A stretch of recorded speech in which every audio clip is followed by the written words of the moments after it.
Hello, my name is John Haynes. Welcome to Zane Radio. Deborah is one of Zane's partners. She works with old age pensioners in retirement homes in Zimbabwe. I sent her a list of questions and she recorded her answers for us. Firstly, I asked, what's it like for pensioners today in the midst of the lockdown in Zimbabwe? How can I tell you what it's like here?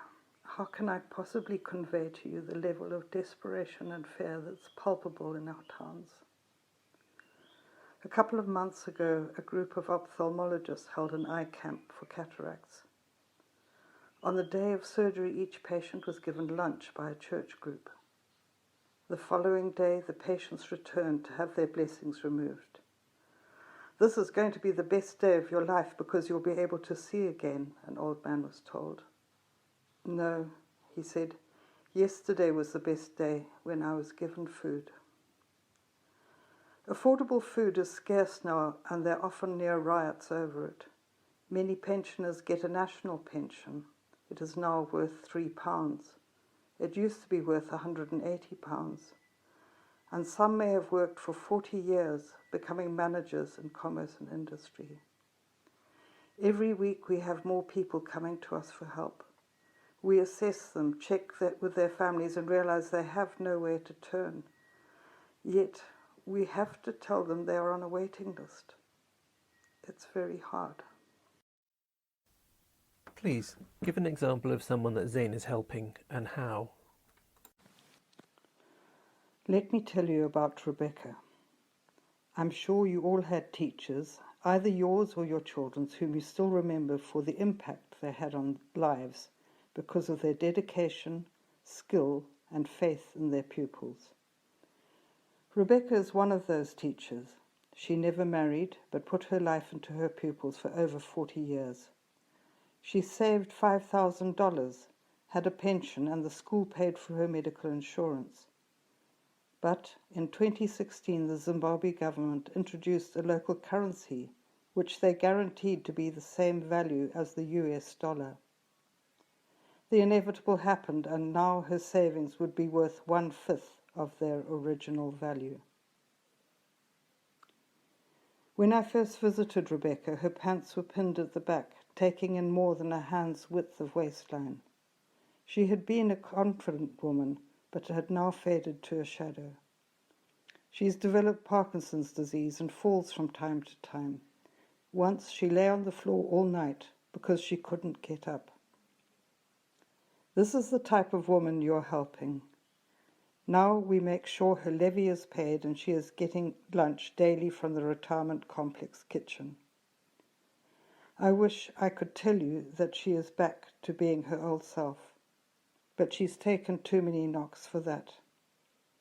Ideally, we should move her to the residential section of the complex. A few days after recording her initial answer, Deborah sent me an update about Rebecca. It's now 10 o'clock at night and my heart is still sore because of a phone call I received from Rebecca this morning. She phoned me and said she was worried that she had run out of Pampers over the weekend. She has Parkinson's, as I mentioned before, and now she has become totally incontinent. We've managed to get her a walker to make sure that she doesn't fall while she's walking, but I just can't believe how quickly this disease has overtaken this woman who was once the person who got our children through their exams and through their anxieties, and my heart is breaking. I wish I could go and see Rebecca. I wish I could give her a hug and encourage her, but there is a lockdown and I cannot do that. So instead, all I can do is speak to her over the phone. What would happen to them without Zane? In our town, many old age homes would close. We've always had the goal of keeping these homes going by supporting pensioners who have no family or whose families are struggling themselves. These homes are mostly run by voluntary committees who scavenge and scrape and beg and wheedle on behalf of their residents. These residents have no idea how precarious their daily lives are. For them, they're in a happy routine and will complain if the menu changes. But we see how these committees do all they can to keep these homes going. Because residents in each home get regular support from Zane means that wages get paid and food is bought. If we had to tell them that we could only support them for, say, another 6 months, these homes and the committees that keep them going would crumble. Please describe some of the requests that you have received recently. Many come to us after they've been to the pharmacy and found they couldn't afford their prescriptions. Some come because they haven't eaten. We always try to help immediately and later do a careful assessment. With the lockdown, prices are rising daily and people are not allowed to move around. So we're getting requests for help to get food and medicine to those who are in isolation. The one thing they don't ask for is our time. But we're aware that many are lonely and frightened, so we're making a point of phoning these people that you support to somehow try and alleviate the emotional isolation that so many are experiencing. Thank you. And finally, what is your message to Zane's supporters in the UK?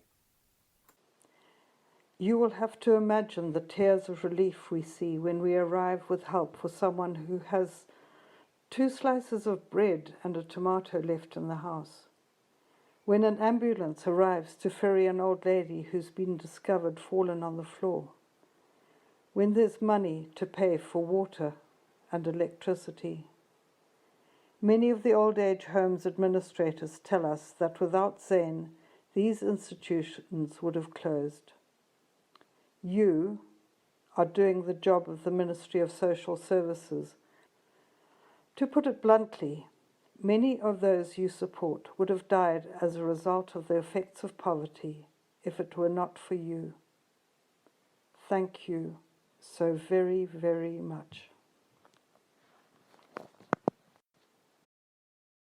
Thank you for listening to Zane Radio. Please donate to Zane at www.zane.uk.com. Music was by Kevin MacLeod at www.incompetech.filmmusic.io.